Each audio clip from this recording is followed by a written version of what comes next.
9 years ago this week, a highly ranked Ohio State team came into Ryan Field for a nationally televised night game against Northwestern. The result was a thrilling overtime win for the Wildcats, clinched by running back Noah Herron's third touchdown of the game.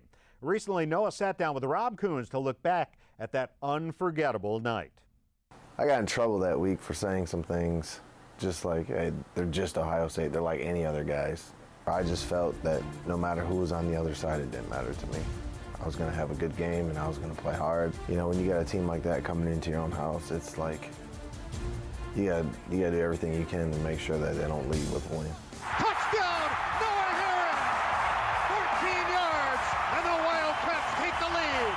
I don't know if they just lost track of me or what, but it was a good play call to get the ball in space, and I was able to make a couple guys miss. And we're just grinding it out, you know. At that point, we weren't hurting ourselves. We were making some plays. We were moving the ball, taking up some time.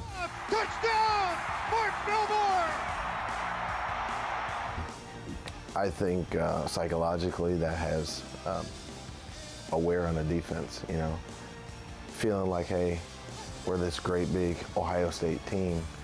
These guys that drove the ball down the field. We had our goal line defense in and they rammed it down our throat. And so by that point in time, you could see the disbelief on their side. Like, man, like, can we beat them? Can we stop them?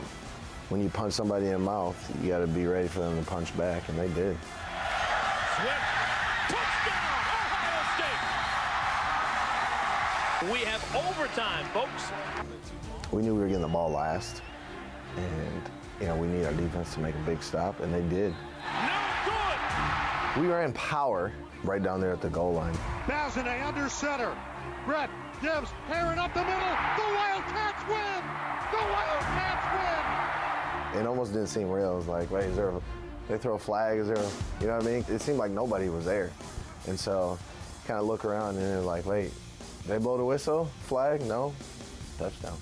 We jumped up and we celebrated, and all of a sudden I was at the bottom of a pile. The pile kept getting heavier and heavier and heavier. And it was to the point where literally like my helmet was smushing my face together, and I was like, I need to get out of here, but I couldn't move. I'm thrilled for our kids. Yeah, it all goes back to them, and they did a great job today, hung in there. Hope they have a good time tonight. I'm sure they will, Coach. It wasn't me that did all that. I just happened to be the individual who had the opportunity to take the ball on the last play. But it means a lot to our team. Looking back 10 years now and saying, hey, we were part of that, it feels special to know that, you know, all your hard work wasn't in vain, you know. It's kind of one of those things. It's like, okay, my investment that I sowed years ago is now reaping benefits, not only for pleasure to me to see the program, but for guys like the current team to say, hey, man, we have something better even than when you guys had, thanks to you guys.